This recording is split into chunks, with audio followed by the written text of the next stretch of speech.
Raven Wilburn. My name is Melissa Garcia, and we're in her SBS 318 class on Tuesdays and Thursdays from 4 to 5:15. This is our guest. Hello, my name is LaWanda Gresham. How are you? So, let's talk about the social movement that you were a part of. The social movement that I was a part of, it came by surprise, really. It was a movement pertaining to Arnold Schwarzenegger when he was the governor of California, and the budget for the state of California and the cutting of programs and different area in the different areas of California, which affected certain people. At the time, I was working in the HIV/AIDS field, doing outreach, and it came to my attention that a lot of the programs were on the chopping block, that they were going to cut a lot of programs, that a lot of funding was going to be cut if this was allowed to happen. And along with the white financing that helps people who are HIV positive that do not have the funding. So there was a spirit that was put together throughout the whole state of California, that all the different organizations got together, and it was time to go to Sacramento, directly to the Capitol, to speak out against what Arnold Schwarzenegger had planned to do. This led on a bus trip to Sacramento.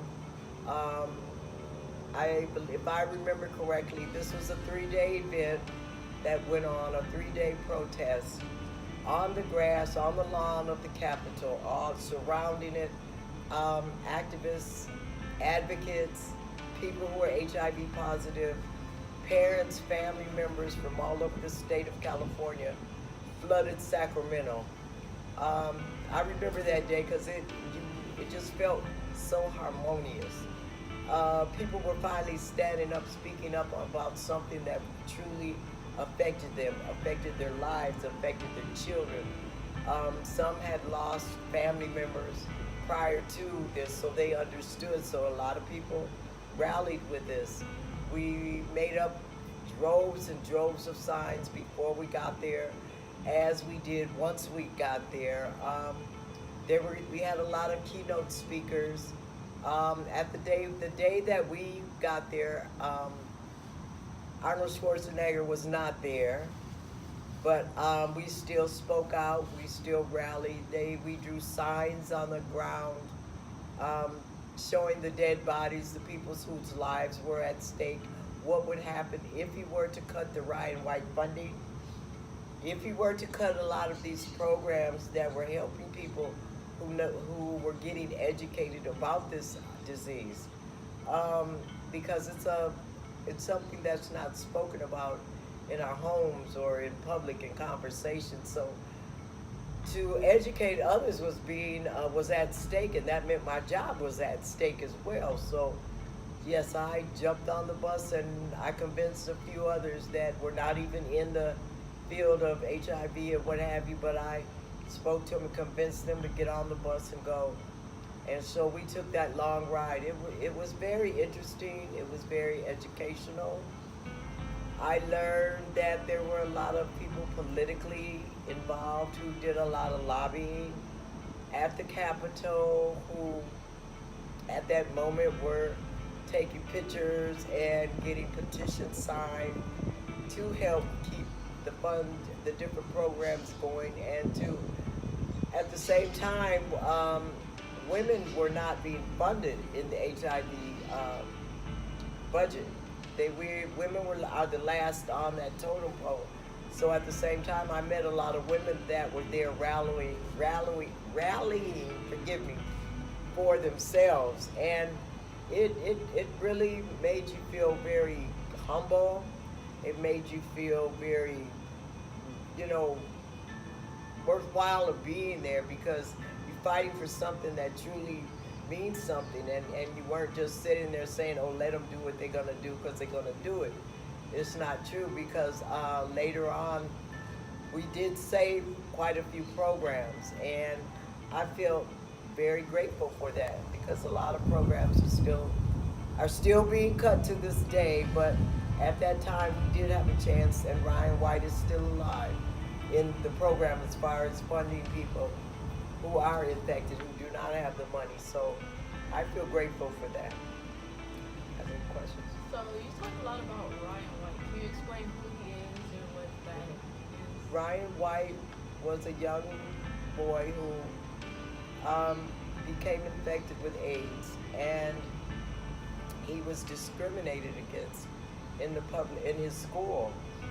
He later died, but there was his mother and a few contributors got together to start a Ryan White Fund, which helps people who have contracted the disease to receive funding, because the testing, the medical part of this disease costs quite a bit, and a lot of people do not have that money as far as health insurance or anything of that nature. So it's a funding that helps you receive the care that you need if you have been diagnosed HIV positive. To this date, you feel like there's still like any medical problems going on? Yeah, there's always the fear of things being cut. The fundings get lower as the number of infections rise.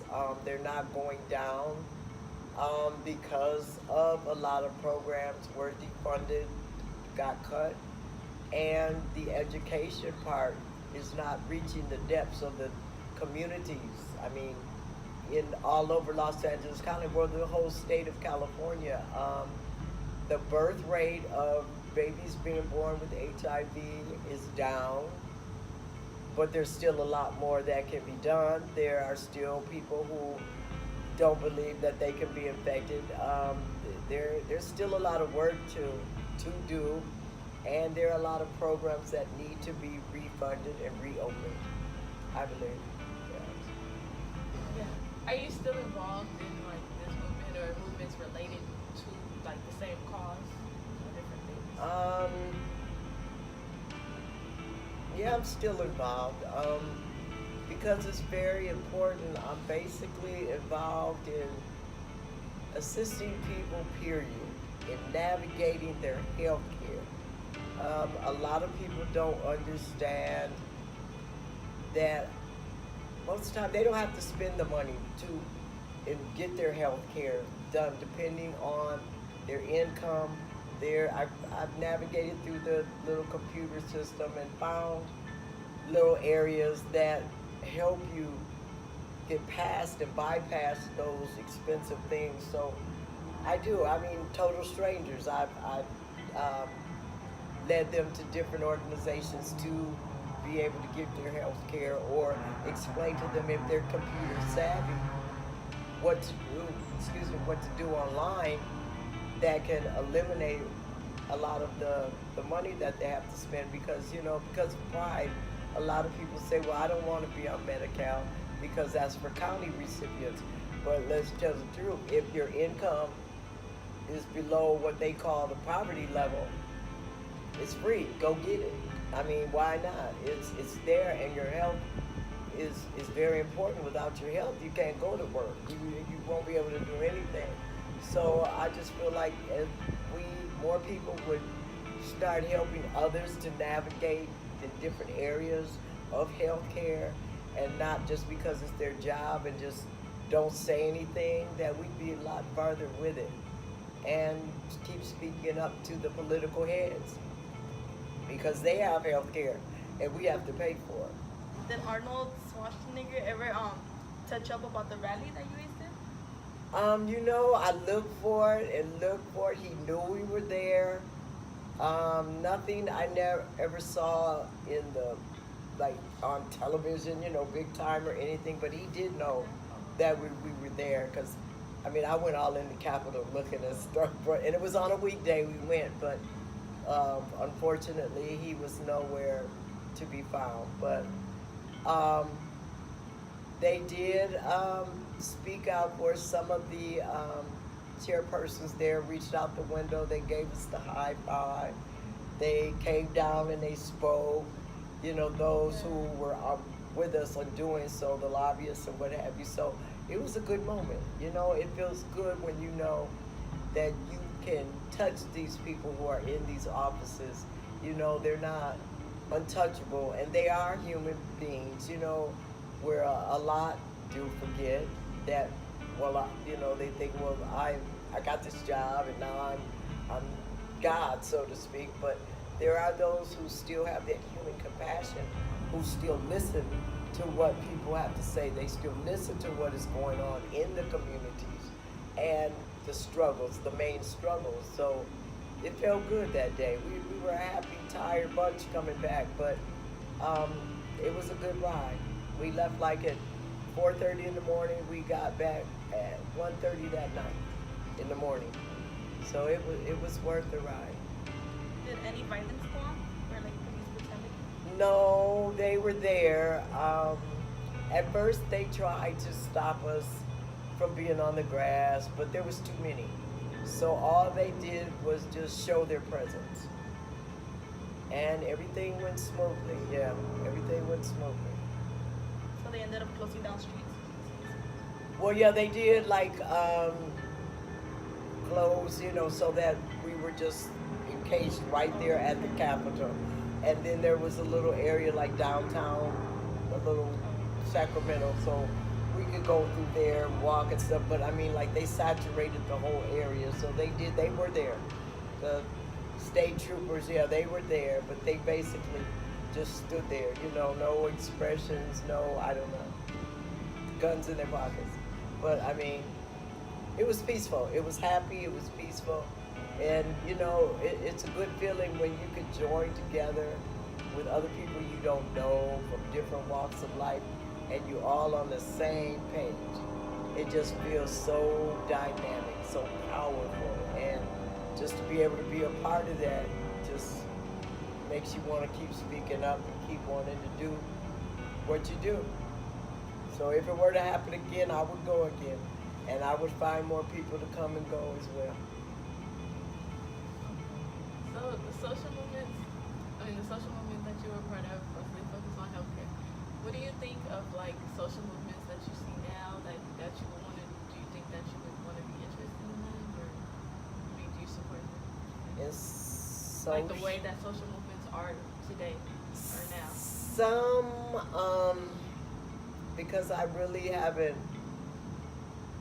I do watch. I do read. I still like the Black Lives Matter. I believe that I believe all lives matter. I believe Black Lives Matter. I believe everybody's lives matter. I agree with it to certain levels, because we're all created equal, and that what's good for one is good for all. Education to me is the most vital, important part. The police brutality, it happens to so many people, and I'm tired of watching it. I'm tired of seeing people die just for unnecessary, police killing. I see a lot of change that needs to be done. If I were to get involved in a movement now, it would be with the new police chief that's coming to Los Angeles County. I believe we the people need to be a part of that, to find and help communicate with how this is going to work. How can we help this policing and be a part of it to stop them from just shooting and killing people? I know there are, people who do wrong things, but it just seems like they're pulling the guns before anything else happens, and they're unloading them. It's too much violence, too much is going on. So mine would be in the police brutality. I've seen it too much, too often, most of my life, so that would be my main concern. Well, I'm glad you ladies are doing this topic, and this is good to know, because me being a lot older, I know you all are the future.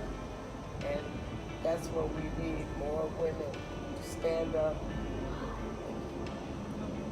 have a purpose in life. Go for it. Okay, so I know like can we talk a little bit about another social movement that you were a part of when you were like our age? Could you speak more about that?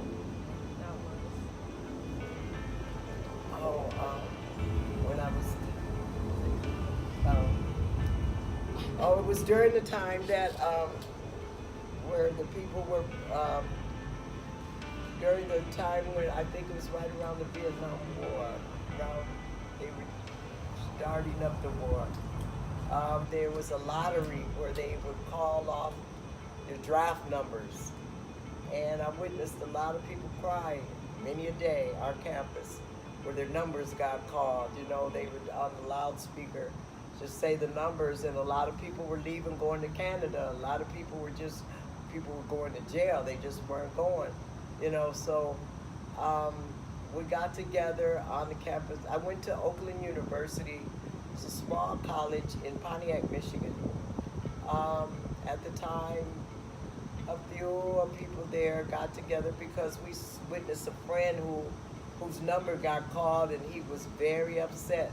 So we rallied around him and some others, students on campus, and we got together. Some of them burned their draft cards. Some of them, we just had a small sit-in in the student center. And that didn't last too long because they called the police. But that was a time my first time ever speaking up like that, because just to witness someone being told they had to go somewhere that they never decided that they wanted to go, or why they had to go to fight people they don't know, and to go to a country he doesn't know how to get back home. This is what he kept saying. He said, well, I'm trying to get my education, and they call my draft number. So yeah, we had a chance to go through that, and that's why that draft issue was changed, because a lot of people would not go. There was a lot of controversy over it. But yeah, and that was my first experience being pepper sprayed. They didn't say stop. They didn't say disperse. They just came in and started spraying. Some people went to jail. I thank God did not. But I got pepper sprayed, and then pepper spray is not fun. But yeah, during that time, that was during the time, and also the Black movement with the Black Panthers and different things. I experienced a few things during the busing and stuff like that, but that was my first movement and being an actual part of it. Do you know where they would take the people that they were drafting? To the draft center. They were, if their numbers came up, they were supposed to go report. And a lot of them did not report, so that meant that you had the MPs looking for them. And a lot of them went to jail. They'd rather go to jail. A lot of them went, crying in tears a lot.